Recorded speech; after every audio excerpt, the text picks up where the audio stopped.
Henry, vamos fazer um bate-papo bem informal aqui. Eu queria que você primeiro se apresentasse, falasse da empresa, para depois a gente entrar no mérito da questão. Vamos lá. Ok, obrigado pela oportunidade, Guilherme. Meu nome é Henry Berger, eu trabalho na Merial, a Saúde Animal, sou gerente de marketing de grandes animais e debaixo dessa área de grandes animais nós temos toda a área de ruminantes e temos também a área de genômica funcional, debaixo da marca do guarda-chuva iGenetic. Basicamente, o que é o iGenetic e como foi essa entrada dessa marca e desses serviços dentro do mercado, dentro da vida da nossa empresa? Em 2003, lá em 2003, a Merial entrou com essa área de genômica, ela começou com seus estudos em genômica, quando naquela época havíamos descoberto, nós trabalhávamos com um marcador para uma via metabólica, particularmente para a leptina, e depois todos os estudos foram aumentando de forma significativa no mercado, os pesquisadores foram trabalhando muito avidamente no desenvolvimento de novas plataformas de genotipagem, no descobrimento de novos marcadores, e nós fomos acompanhando todo esse mercado e todo esse desenvolvimento como única empresa do mercado a entrar nessa área de genômica funcional. Em 2006, 2007 houve uma grande mudança nesse mercado, nós passamos daquela parte de genes candidatos para uma genotipagem em mais larga escala e aí nós tivemos o grande boom da genômica funcional que a gente vivencia hoje, né? Hoje nós falamos aí em genotipagem em larga escala com chips de altíssima densidade e nós tivemos também um grande desenvolvimento de sistemas ou biosistemas de análise de dados. Então, hoje a estatística, a genética quantitativa e a genética molecular, o DNA em si, elas têm que obrigatoriamente andar juntos, né? Em 2007, falando um pouquinho aqui de Brasil, em 2007 nós fizemos todo um processo de conclusão do primeiro painel de Nelore, validado na raça Nelore aqui no Brasil. Fizemos uma formação de uma população de pesquisa bastante ampla, trabalhamos com em torno de 3 a 4 mil animais de diferentes famílias, diferentes fazendas, diferentes sistemas de produção e formamos o primeiro painel, a primeira versão de um painel para Nelore. E por que eu digo primeira versão? Porque é mandatório que esse processo de validação, à medida que novos marcadores são descobertos, que você integre, faça novas validações e vá integrando a painéis maiores. Então, por um bom tempo, aí em torno de 1 ano e meio a 2, nós tivemos essa primeira versão disponível e avançamos com a validação. Trouxemos mais marcadores, aumentamos o número de animais, o N, as características a serem cobertas e hoje nós temos uma segunda versão, que logo, daqui a muito poucos dias, poucas semanas, talvez não mais do que um mês, nós já estaremos oferecendo ao mercado uma terceira versão desse painel, com uma quantidade ainda maior de marcadores e uma quantidade ainda maior de características para fins produtivos. Mas, paralelamente, o que eu costumo sempre dizer para os pecuaristas, para os clientes de uma forma geral, para a comunidade científica, a informação que um bulbo de pelo nos traz através da extração do DNA e a sua leitura, ela tem que ser maximizada ao máximo para que a gente tenha um perfeito retorno do investimento, para que isso pague, para que pague a conta. Então, particularmente, vocês são da Conexão Delta G e vocês são prova viva disso. Vocês são usuários de uma ferramenta que se chama paternidade multitouro por SNP. Basicamente, o que faz essa paternidade multitouro? Ela permite que você encontre quais são os filhos de determinados touros em larga escala. Então, você não precisa ter poucos touros num lote de fêmeas para você saber que aqueles filhos são desse ou daquele touro. Mas você permite, num grande lote de animais, com um grande lote de touros múltiplos, como diz o nome, atuando juntos no mesmo rebanho, saber exatamente quais são os pais, os touros, que deram o menor número de filhos, o maior número de filhos, ou os filhos com uma característica positiva, filhos com características negativas. E dessa forma você pode poder produzir o que a gente chama de DEPs intra-rebanho. No caso específico da conexão Delta G, nós temos condições de aumentar a acurácia dos animais que seriam filhos de IRM. Então eles deixam de ser filhos de IRM e entram dentro do processo de avaliação de DEP e logo você consegue não negligenciar touros de fantástica capacidade ou de fantásticas DEPs e eles passam a entrar dentro da lista dos animais de paternidade conhecida. Sim, o que a gente tem visto realmente a conexão e na verdade, para ser sincero aqui, quem tem usado em larga escala realmente é o jacarezinho, tem uma ou duas fazendas usando também.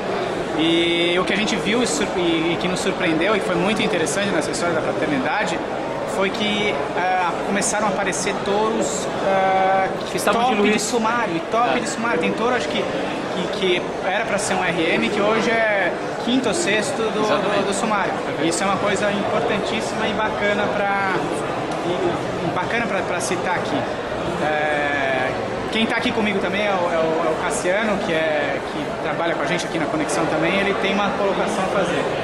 Até o primeiro animal do sumário no sumário aliança, o animal tem que ter pelo menos 20 filhos no rebanho, avaliados, né, Guilherme? E o primeiro animal do sumário ele tem apenas 9 filhos, então ele não aparece no sumário impresso. mas ele é um RM que foi descoberto através do teste de touros da Merial, o RM da Jacarezinho. Ele só tem 9 filhos, então ele não aparece no sumário impresso, mas ele é o líder. Você está vendo? Tem uma informação de cocheira aí, quer dizer. E uma coisa que é importante, né? Essa mesma amostra que nós tiramos do animal, fizemos a leitura para fins de paternidade de touros múltiplos, essa mesma amostra permite que eu code também os marcadores funcionais, para as características funcionais de produção. Aí eu estou falando de peso ao desmame, estou falando de maciço, estou falando de ganho de peso diário, e todas essas características todas que fazem parte do painel. E por que isso é importante? Esses mesmos touros, que são identificados, como você falou, Cassiano, para essa finalidade de paternidade, eles têm os marcadores também rodados para essas características. E essas características elas podem ser incorporadas às DEPs tradicionais que são feitas, as DEPs por genética quantitativa. E a isso nós damos o nome de DEPs assistidas por marcadores. Ou seleção assistida por marcadores. Ou seleção assistidas por marcadores. Agora me diz uma coisa, Henry, a Jacarezinho já está usando essa seleção assistida por marcadores? E depois a segunda pergunta. Quando que isso vai estar disponível para o criador comum? Quer dizer, a gente está falando em conexão DataG, a gente está falando talvez em selecionadores PO. Isso é algo que você acredita que vai chegar em selecionadores comuns que não fazem parte de programas de melhoramento genético? Então vou te dar uma informação de cocheira também. Hoje, quando a gente fala em 2010 foram mais de 500 pecuaristas comerciais, alguns selecionadores, outros pecuaristas realmente de produção, que já são usuários diretos dessa tecnologia. Desses 500 pecuaristas, eu te diria que pelo menos 40 a 45% deles são clientes que já começaram a usar desde lá de trás. Já são usuários há 3 ou 4 anos dessa tecnologia. Então é uma tecnologia que ela vem sendo paulatinamente incorporada na vida do dia a dia da seleção de uma fazenda comum. E eles já estão fazendo a seleção assistida por marcadores? Que tipo de serviço, além de apresentar o resultado para o criador, vocês oferecem? Boa pergunta. Hoje nós estamos numa fase desse processo de seleção por marcadores em que a gente orienta que o pecuarista ele faça a genotipagem dos tourinhos, dos touros que vão adentrar, ou mesmo daqueles touros que são os touros importantes dentro de uma fazenda, mas principalmente os tourinhos que integram a reposição desses animais. E também nas fêmeas, lembrando que é o que eu costumo dizer sempre, né? Um bezerro, ele é fruto de papai e de mamãe, 50% papai e 50% mamãe. Então, tão mais rápido é o teu avanço no mérito genético, o teu ganho genético, quanto mais você atua nos dois polos. Então, à medida que nós atuamos na reposição dos tourinhos, na reposição desses tourinhos e na reposição das filhas também, das novilhas, tanto mais rápido a gente consegue elevar a direita, deslocar para a direita as médias, né? Para cada uma dessas características. Então, hoje, basicamente, a gente preconiza que se atue na seleção dos tourinhos e na seleção das novilhas e reposição. A próxima etapa, que todos os geneticistas estão trabalhando e nós também, nós estamos muito próximos de já poder colocar isso em definitivo no mercado, é nós agruparmos as duas coisas, a genética quantitativa e a genética molecular, num único dado. De maneira que o pecuarista, quando ele olhar um catálogo de touros, um sumário de touros, ele possa falar assim, esse touro aqui tem uma DEP tal que já está corrigida ou auxiliada ou suportada por marcadores, como queira dizer. E aí você não está falando de seleção genômica ainda, é simplesmente uma associação das duas DEPs. Exatamente. Nós estamos juntando as duas coisas frente aos painéis que nós temos e as DEPs atuais que nós temos disponíveis. Tá. Desculpa te cortar, mas nós da Conexão a gente está muito interessado na história da seleção genômica. Porque a gente sabe, pelo menos o que a gente viu hoje nas palestras aqui, é que a seleção genômica vai trazer um grande aumento na acurácia dos nossos animais. A seleção assistida por marcadores vai nos dar coisas diferentes. Ela não vai melhorar muito, principalmente no nosso caso particular, que já temos os números das DEPs pela análise quantitativa. Isso não vai ajudar muito a gente nessa questão de aumentar a acurácia. Estou certo ou estou errado? Está errado. Aumenta e aumenta bastante. Quando você utiliza os painéis atuais comerciais dentro de um programa de DEPs, a correção daquela DEP que você trabalha, mesmo a acurácia da característica em questão, ela aumenta absurdamente. Então o ganho é muito maior.